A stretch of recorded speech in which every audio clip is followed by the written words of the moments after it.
Becoming financially free and becoming successful financially in your life has absolutely nothing to do with how much you earn, and it has everything to do with what you do with what you earn. So in today's video, I'm going to talk about the smart things that you can do with your money to put yourself and your family in a much better position in the next 3 years, 5 years, 15 years from today. I'm going to talk about 4 things in today's video. The first I'm going to talk about is how to save your money better, how to invest in yourself, and where to invest your money. And then at the end, I'm going to talk about the 3 phases that we all go through as investors over our lifetime. Some people start when they're at 15 and get out of it when they're 30. Other people start it when they're 60 and get out at 80. But regardless of where you're at, there's going to be some absolute gold nuggets in today's video for you. So let's talk about the smart things that you can do with your money. And now, I'm not a financial advisor, I'm not an accountant. This is certainly not financial advice for your specific circumstances. This is just the things that I've done personally as a 33-year-old investor that's been investing everything that I possibly could since I was 24 years of age. So the first thing that you can do with your money that nobody talks about is just to save it.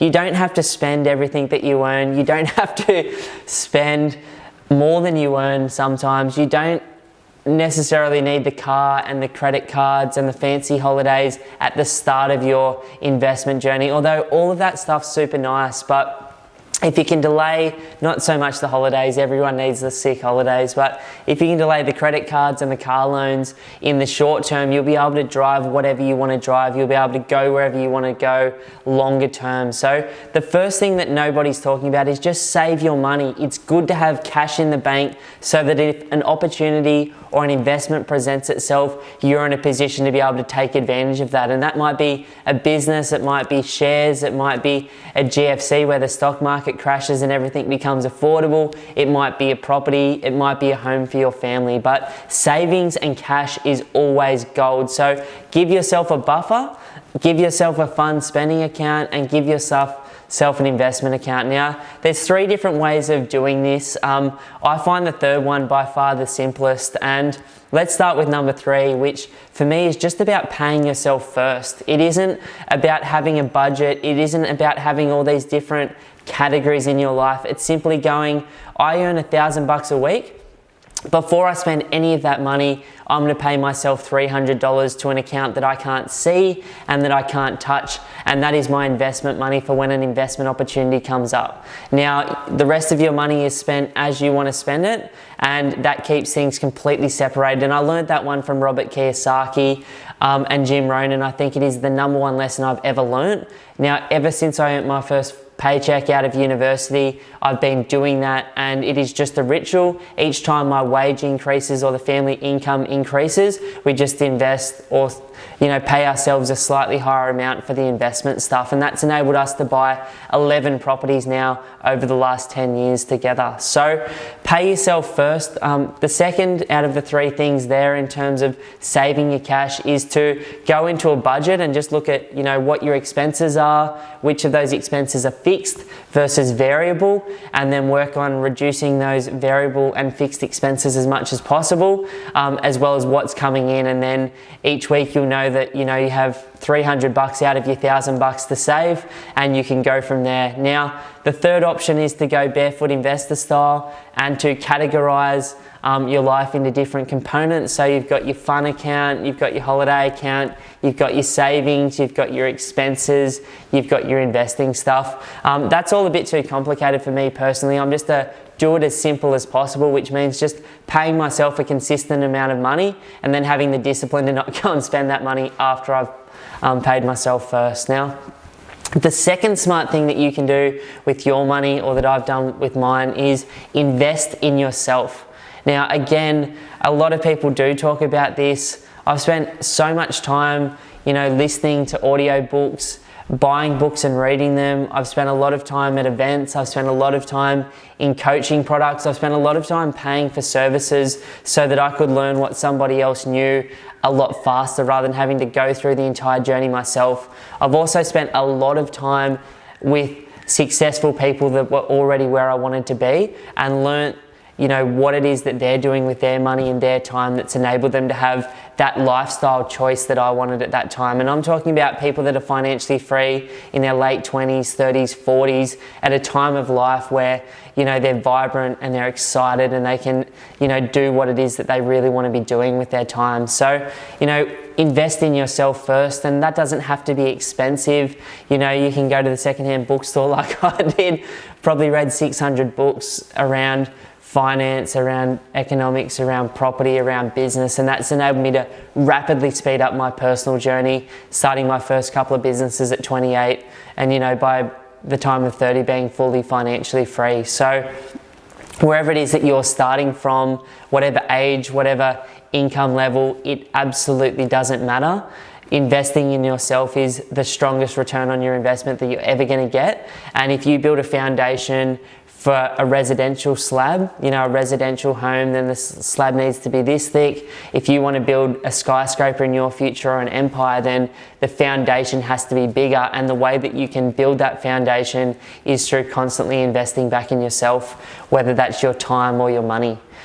The third smart thing you can do with your money is to invest it. Now, the cool thing about investing in something is that if it's the right investment and it's a long-term strategy, then you can, get the benefit of that investment over time increasing in value and you getting better returns because the value of your capital over time has also increased in value. So, you might start with $50,000 in the share market and over the course of a lifetime, contributing a little bit each year, you end up with a position where you could be financially free in 30 or 40 years time from now as a result of those simple activities today. And that's the beautiful thing about compound growth and time. And it is one of the beautiful things about this world that we all have the choice to invest a little bit of what we earn. Now, everybody has a different asset class or different type of idea about how they're going to set themselves and their family up and what choices they're going to make from an investment perspective. I personally at the moment focus on two areas. The first is businesses, because businesses are just in my DNA. I absolutely love them. I've been starting them since I was 14 years of age. Businesses are what I've seen my family do as well. My dad started a business when I was in my teens and I watched that grow into a very successful business over time. So, business is a great way to invest your capital and to get a return, whether that's, a part-time business on the side, like a simple little Amazon-y type thing or an eBay thing, or whether that's something more substantial or more serious, service or product based. But businesses can be a great way to invest your money and get exponential returns on that money. They're by far the best way to, rapidly increase your wealth position if you're business orientated. But, don't run into business lightly and don't invest your money in businesses that don't have, a great leadership team with proven sales and marketing track records to be able to deliver the service or product that you're investing in. If it's you doing it yourself, then there's a whole lot of can of worms there that you need to go through to actually be able to do it successfully over time. The second thing that I invest in personally is property. I've been doing that now since I was 24 in Sydney and Brisbane, and I found property to be a really nice way to take whatever I had to pay myself first with from my wage, or when I went over the age of 28 and started my own business, the profits back from my business into an asset class. Now, the reason I like property is I read Rich Dad Poor Dad and it just kind of resonated with me that businesses and property was a nice way to do it. I like the fact that people need a place to live. I like the fact that places like Sydney, Melbourne and Brisbane are always growing from an income perspective, are always growing from a jobs perspective, always have very, very strong population growth rates and, are projected to have fantastic growth rates over the next 10 to 25 years according to the Australian Bureau of Statistics. So, I invest in property because it's simple, because I naturally understand it. I invest in property because my wife's an interior designer, and so we can buy a property at a really good price, add some value to it, and either hold that property or sell on that property for a short-term profit. I love, the physical touch feel of a suburb. I love inspecting them. I love driving through suburbs. I love finding a diamond in the rough. I like developing them. It's just my nature and my passion personally. I like the fact that you can leverage your money with property if you're smart. So, you know, you might be able to put down 20% or 20 cents out of every dollar, and the bank will give you the other 80 cents. And, you know, over a 10 or 20, 30 year period of time, that money, just even if it only grows by 4% a year over that time, exponentially increases in value for you, and you end up with an asset long down the line that is, you know, providing you with not just a great income stream, but has made you more money than you could ever save over your lifetime from earning a regular wage. So property makes a lot of sense for me. You know, I know I've got friends that invest in cryptocurrency, that's all they do. Friends that just do stock market, people that day trade and commodity trade. You know, I know other people that just do gold or oil and those types of things as well. You know, whatever it is that you invest in, just make sure that you know it as well as you possibly can, that you're constantly growing and learning around that, and that you know, don't invest in things that you don't completely understand, because I think that's a huge mistake that I've made in the past and that a lot of people do make. That can be a really, really dumb thing to do with your money.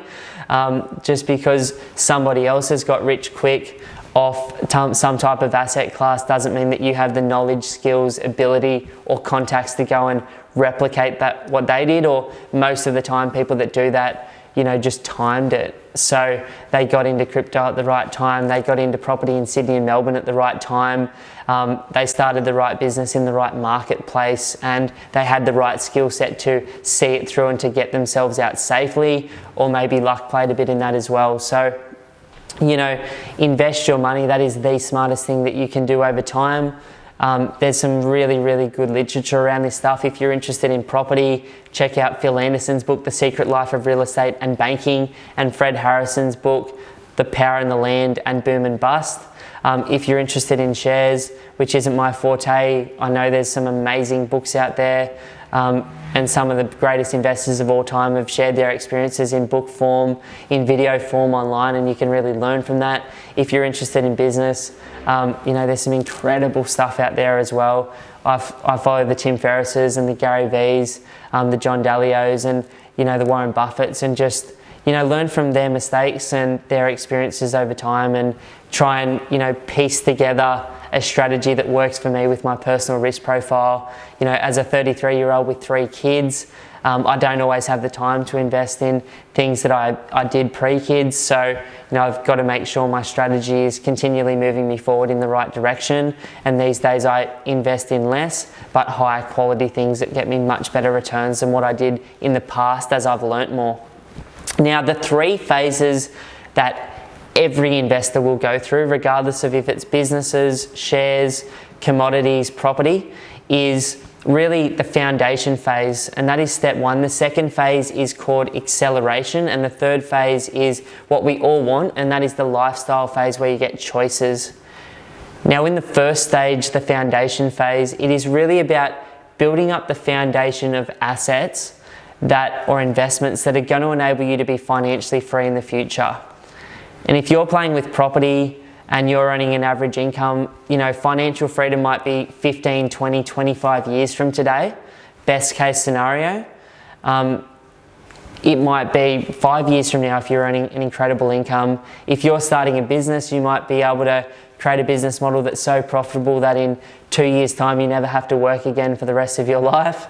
You know, it might take you 30 years to build that equity and that wealth up. So, you know, the foundation is really about where you go out there and you start executing on what it is that you need. Now, for me personally, I'm working towards a couple of $100,000 worth of passive income per annum through property, owned outright for the rest of my life. Now, I don't know how long it's going to take for me to achieve that, but that is the goal that I've got in mind at the moment, and I will continue to work towards that over time until I achieve it. So, you know, the foundation for me, or the foundational phase, is really about going out there and buying the properties that in 10, 15 years time can provide me with that income stream for life.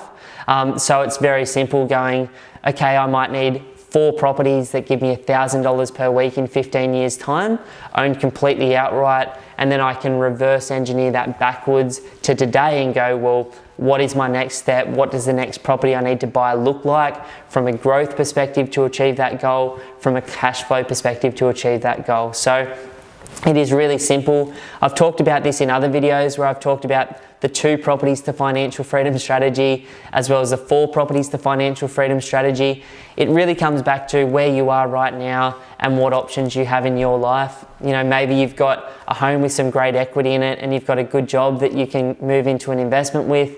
Maybe you're just getting started and saving your deposit. Maybe you've already got 5 or 6 properties behind you, but they're all negatively geared and you can't see a light at the end of the tunnel in terms of, you know, how you're going to convert that to passive income for life without, you know, working your ass off to pay off the 6 properties outright. So that leads me into the second phase, which is this acceleration phase. So after you've built the business that you need to become financially free, after you've built the properties or the share portfolio that will one day give you that financial freedom you're after, there's only one question you ask yourself in the acceleration phase, and that is, how can I do this faster, better, quicker? Now, if you think about it from a property perspective, let's say that you bought one property and the loan on that property, if you were to pay principal and interest off it for the next 25 years, just doing what the bank asked you to do, you'll be financially free on that property within 25 years time. But if you were to ask yourself a question, well, I'm only going to buy 1 or 2 properties, but they're going to have great cash flow and they're going to perform well over time, then how could I speed this up? Could I start a business on the side? Could I work a second job? Could I maybe buy 1 more property, hold it for the 15 years and then sell it and pay off the debt on the other property or properties outright? You know, could I change careers and move into something there I could increase my income? There's so many different ways in the acceleration phase to achieve what you want to achieve, and it doesn't mean taking on huge amounts of risk or debt or doing anything crazy. It's just a question that everybody needs to ask themselves, because 25 years is going to come, and that's an acceptable outcome to get financially free. Most people never do it in their lifetimes, but you know, what would your life look like if you could be financially free in 20 years from today, or 15 or 10 years or 5 years? And what types of choices could you have at that time in your life that you don't currently have now? So regardless of your asset class, you just need to build the foundation, ask yourself the question, how can I speed this up in acceleration? And then that leads us into the third phase, which is what we're all after. Most people just won't do the work to actually get there, and that is the lifestyle phase. So, you know, lifestyle sounds a bit airy-fairy to me. It's just choices. The choice to spend more time with your family, your friends, more time on training and looking after yourself, more time on your spirituality, volunteering, starting more businesses that you love, contributing to the world in a bigger way, whatever that looks like, traveling for you and your family, spending more time with your kids, you know, which is, you know, my why in my life. So, you know, that time that you have to trade to build your foundation and get financially free is time away from doing some of those other things, because whether you're working 15 hours a week or 80 hours a week, or investing 5 hours a week or 20 hours a week, it is all time that you're trading in your life. And if we're only going to live to 80 to 100 years of age max, then 25 years is a hell of a long time to just, you know, not be financially free, not doing what it is that you're truly supposed to be doing. So, you know, that choice phase or lifestyle phase is what we're all working towards. Different asset classes, you know, enable you to get there quicker or faster. Different incomes, different professions, different businesses enable you to speed that up. But, you know, I hope you've enjoyed today's video. They're probably the 4 things that I wanted to talk about in terms of the smart things that you can do with your money. These are the things that I'm personally thinking about and applying in my life and have been doing for the last 10 years. And that's enabled me at 33 years of age to be financially free and to have more choices. Doing these videos, working in my businesses is my choice. And so if you are interested in the property space, please jump over to my website, www.pumpedonproperty.com, and book in a free strategy session where either myself or my brother Simon will sit down and learn about where you are right now, where you would like to be in the future, what's stopping you or holding you back from achieving that, and then just educating you on the marketplace as it stands right now. Completely complimentary. You know, take it with a grain of salt as always, and really just appreciate your time, your attention, and excited for you in the fact that you're looking to build the skill set to get yourself and your family in a better financial future position in the future. So have a great day. If you haven't already done so, please subscribe below to our YouTube channel where we produce all sorts of little videos like this. So thank you.